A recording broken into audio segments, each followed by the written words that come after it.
Chapter 3 The Depths, Even for the Unlearned. I would like to address this chapter to those of you who may not be able to read. Because you cannot read, you may feel that you are in a weaker state than most Christians.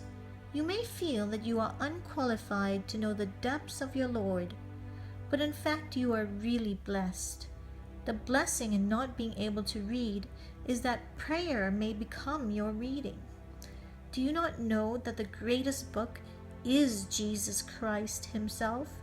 He is a book who has been written on within and without. He will teach you all things. Read him. The first thing you must learn, dear friend, is that the kingdom of God is within you. Luke 17:21. Never look for the kingdom anywhere but there, within. Once you have realized that the kingdom of God is within you and can be found there, just come to the Lord. As you come with a deep sense of love. Come to him very gently. Come to him with a deep sense of worship. As you come to him, humbly acknowledge that he is everything. Confess to him that you are nothing. Close your eyes to everything around you. Begin to open the inward eyes of your soul, turning those eyes to your spirit. In a word, give your full attention to the deep, inward parts of your being. You need only believe that God dwells in you. This belief, and this belief alone, will bring you into his holy presence. Do not allow your mind to wander about, but hold it in submission as much as possible. Once you are in the Lord's presence, be still and quiet before him. And now, there in his presence, simply begin to repeat the Lord's Prayer. Begin with the word, Father. As you do, let the full meaning of that word deeply touch your heart. Believe that the God who lives inside you is indeed so willing to be your Father. Pour out your heart to him as a little child pours out his heart to his Father. Never doubt your Lord's deep love for you. Never doubt his desire to hear you. Call on his name and remain before him silently for a little while. Remain there, waiting to have his heart made known to you. As you come to him, come as a weak child, one who is all soiled and badly bruised, a child that has been hurt from falling again and again. Come to the Lord as one who has no strength of his own. Come to him as one who has no power to cleanse himself. Humbly lay your pitiful condition before your Father's gaze. While you wait there before him, occasionally utter a word of love to him and a word of grief over your sin. Then simply wait for a while. After waiting, you will sense when it is time to go on. When that moment comes, simply continue on in the Lord's Prayer.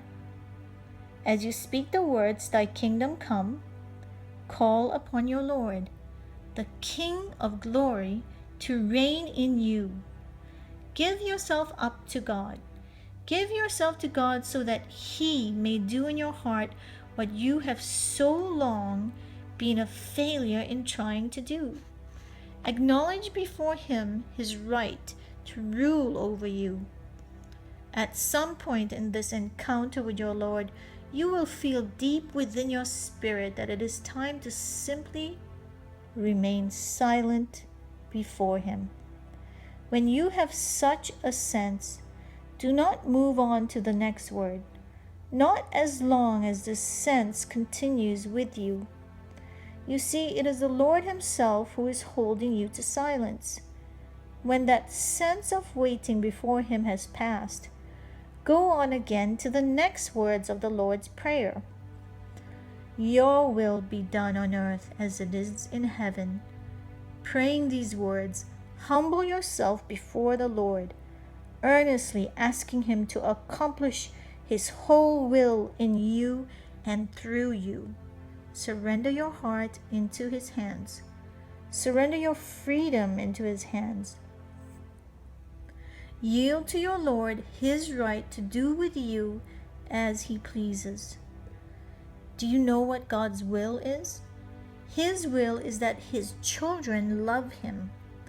Therefore, when you pray, Lord, your will be done, you are actually asking the Lord to allow you to love Him. So begin to love Him, and as you do, beseech Him to give you His love. All that I have just described to you will take place very sweetly, and it will take place very peacefully throughout the entire prayer. Let us now look at another possibility. There may come an occasion while you are with the Lord that you will wish to lay aside the Lord's Prayer. Perhaps you will wish to come to Him as your shepherd. Come to Him then as a sheep who is looking to his shepherd for his real food. As you come to Him, utter something like this: O loving shepherd, you feed your flock with yourself, and you are really my daily bread. It is proper for you to bring all your needs to your Lord, but whatever you do, do it believing one thing, that is, that God is found within you. I realize that you might be one of those who has a set pattern or ritual to your prayers. You should not burden yourself with the rituals you have learned. There's no need for using repetition or memorized prayers. Instead, simply repeat the Lord's Prayer as I have here described. It will produce abundant fruit in your life. Dear child of God, all your concepts of what God is like really amount to nothing. Do not try to imagine what God is like. Instead, simply believe in His presence. Never try to imagine what God will do. There is no way God will ever fit into your concepts. What then shall you do? Seek to behold Jesus Christ by looking to Him in your inmost being, in your spirit. Let us close this chapter by looking at a third way in which you may begin a deeper encounter with your Lord. You may come to the Lord by looking to Him as your physician. Bring to Him all your sicknesses so that He can heal them. But as you come to Him, do not come with anxiety or restlessness. And as you come, pause from time to time. This period of waiting silently before the Lord will gradually increase. Furthermore, your own efforts at praying will grow less and less. Eventually, there will come for you that moment when He will gain complete control, when you will continually yield to God's working within you. As you can see, what has begun as something very simple will grow. It will grow to become a very real and vital relationship between you and the living God. When the presence of the Lord really becomes your experience, you will actually discover that you have gradually begun to love this silence and peaceful rest which comes with His presence. There is a wonderful enjoyment of His presence. This wonderful enjoyment of His presence will now help introduce you to yet another level of prayer. We will go on to the second level of prayer in the next chapter. It is a depth of prayer that can be experienced by all believers. The simple as well as the scholarly.